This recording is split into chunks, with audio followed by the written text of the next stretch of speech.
De Marseille, ici de la terrasse du Mucem pour accueillir la flamme olympique, pour vivre l'ambiance marseillaise. C'est un grand moment pour la cité phocéenne, grand moment pour tous les Marseillais. On en parle avec la Marseillaise du gouvernement, c'est Madame Sabrina Agresti-Roubache qui est avec nous, secrétaire d'État en charge de la ville et de la citoyenneté. Elle répond de manière plutôt franche aux questions de Didier Giraud, de Joël Dagosseri et de Mehdi Guézard. Mehdi, vas-y. Madame la maire de Marseille, pas Madame la ministre, Madame la maire de Marseille, parce que nous savons tous autour de la table que votre plan et votre feuille de route est déjà préparée. Vous parlez du Marseille en grand, je suppose. Je parle de vous en tant que futur maire de Marseille. Emmanuel Macron a dépensé énormément d'argent sur la ville de Marseille, à chaque fois, à dépenser. Parce qu'investir, a investi un retour sur investissement. Eh ben, le retour sur investissement, laissez-moi juste finir ma question, Madame la maire, ma ministre.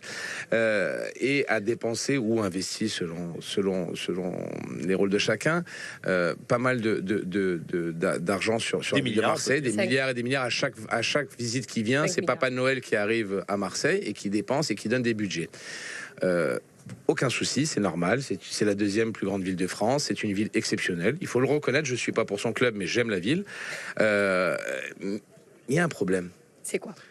C'est que, malgré ça, l'immigration pose un problème, que le Rassemblement national est à 33% des intentions de vote, et qu'il ne cesse de croître. Donc, on a un énorme problème de dépenses, d'argent qui sont investis, selon vous, Madame la maire ministre. C'est pas selon moi, c'est selon la maire ministre. Voilà. Mais en contrepartie, c'est quoi le retour? L'extrême droite continue à progresser. Alors, on a un problème d'assimilation, d'insertion de l'immigration, et on sait très bien que Marseille est assujetti justement à ce problème plus que d'autres villes par rapport à sa géographie. On le conçoit. Donc, Madame la ministre. C'est plus. Je préfère que vous vous adressiez à la ministre. Alors, réponse. Futur maire de Marseille. Donc c'est l'échec. Non, pas du tout, pas du tout. Déjà, quand je vous parle d'investissement, c'est pas un échec pour vous. Non, mais enfin, si tout est échec, honnêtement, non, mais je vous fermez demande, le plateau, on rentre tous, on s'en va. Heureusement que non. C'est la première fois qu'un président de la République se penche sur le berceau d'une ville. C'est un plan Marseille en grand et j'ai honnêtement l'honneur, moi je parle même pas de la responsabilité, l'honneur de le porter. Un plan de sauvetage de la deuxième plus grande ville de France sur l'école. Vous pensez qu'on dépense dans l'école? Moi je dis on investit dans l'école. 1 milliard.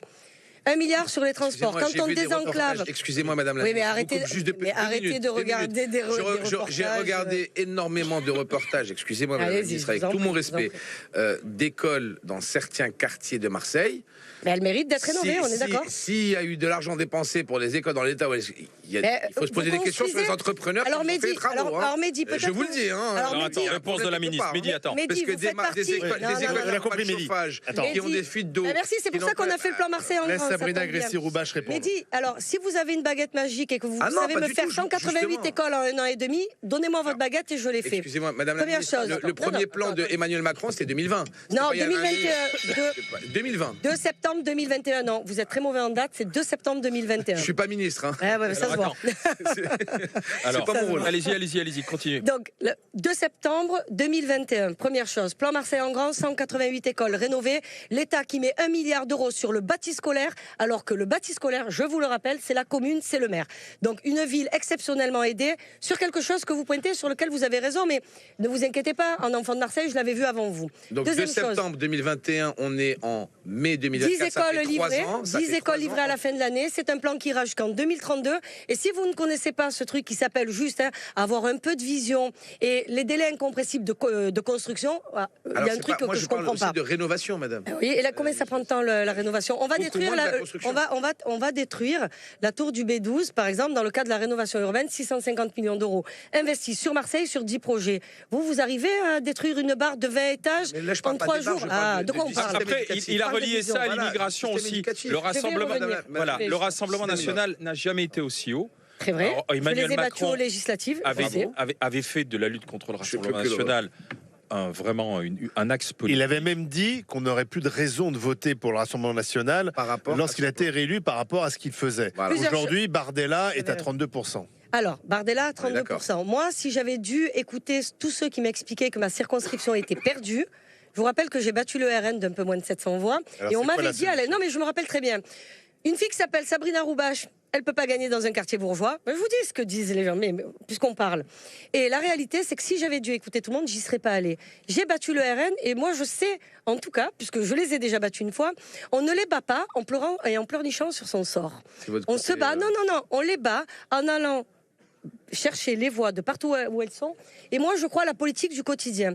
Quand je suis arrivée au ministère de la Ville, j'ai fait une chose, j'ai pris une mesure toute simple. J'ai sorti une circulaire, les fameuses circulaires, et j'ai demandé au préfet de financer les petites associations. À 50%, je dis 50% de vos budgets sur les politiques de la ville, je veux que ça aille aux petites associations sur un financement de 3 ans. Pour ceux qui ont des associations, ils comprendront ce que je dis. Pourquoi ? Parce que je veux qu'on finance les petites associations en bas des immeubles et qu'on arrête de les enquiquiner avec de l'administratif, la suradministration qui nous a sauvés pendant le Covid. Parce que dans ce que vous dites, j'entends, vous avez oublié qu'on a eu la crise Covid. Vous oubliez quand même la guerre en Ukraine. Vous oubliez beaucoup de choses. Vous faites comme si on était un pays à part, nulle part, et qui n'est concerné. Vous n'avez pas répondu à la question sur l'immigration. Alors, sur l'immigration, et là, je vais vous répondre. En plus, comme vous dites, on parle depuis Marseille. Je crois, je l'ai dit tout à l'heure en préambule, parce que je savais à peu près où vous allez en venir. Je crois que, investir massivement sur l'apprentissage du français, sur justement les demandeurs d'asile, sur ceux qu'on voudrait régulariser, sur les métiers en tension. Oui, il faut avoir un certain niveau de français maintenant pour avoir ses papiers. Pourquoi ? Pas pour me faire plaisir, pour être autonome. C'est logique. Et la réalité, quand je dis, nous on est des enfants, moi je suis une enfant d'immigrés. Moi, mon père, quand il est arrivé en 67, il est arrivé pour travailler. Les gens viennent en France pour travailler. Pas tous. Et ceux, merci Olivier, ceux qui viennent semer le désordre, n'ont rien à faire chez nous, et je l'assume. Et c'est pas d'être d'extrême droite de le dire. Et quand j'entends, par exemple, certaines députés LFI qui viennent parler au nom des musulmans, j'ai fait un débat, moi, avant-hier, sur la laïcité, et ils se font les porte-drapeaux des musulmans. D'accord. Non, mais c'est un scandale. Je suis d'accord avec vous. Au nom de quoi ils parlent au nom des musulmans ? Je suis d'accord avec vous en disant que c'est un scandale que les musulmans se disent ou se ils n'ont pas les besoin. LFI s'autoproclament comme représentants des musulmans, ce qui n'est pas. Et dire qu'on aime la France, et dire qu'on défend son pays, et dire qu'on croit en ce qu'on fait, c'est pas Sabrina, que répondez-vous à tous ces Français, dans tous les sondages, ça va dans le même sens, qui disent aujourd'hui il faut stopper l'immigration? Je dis, il faut la contrôler. C'est pour ça que la loi immigration est passée au mois de décembre. Rappelez-vous les débats. Rappelez-vous même les fractures dans la majorité. La réalité, c'est que j'avais vous assumez cette ligne. Moi, j'assume. Je l'ai écrit dans mon livre qui est sorti en 2021, où je disais les électeurs du RN ne sont pas nos ennemis. Vous pensiez que j'expliquais quoi ? Je disais que de les traiter de fachos, ça ne marche pas, les amis. Il va falloir leur parler autrement et les écouter. Écoutez ce qui ne va pas. Pourquoi est-ce qu'ils se retournent vers l'extrême droite ? Parce que le RN, c'est l'extrême droite. Moi, je vous invite à regarder le débat où j'ai été auditionné à l'Assemblée. C'est fameux, où on explique que le voile égale islam politique et tout. Non, voile, il y en a juste qui mettent un voile.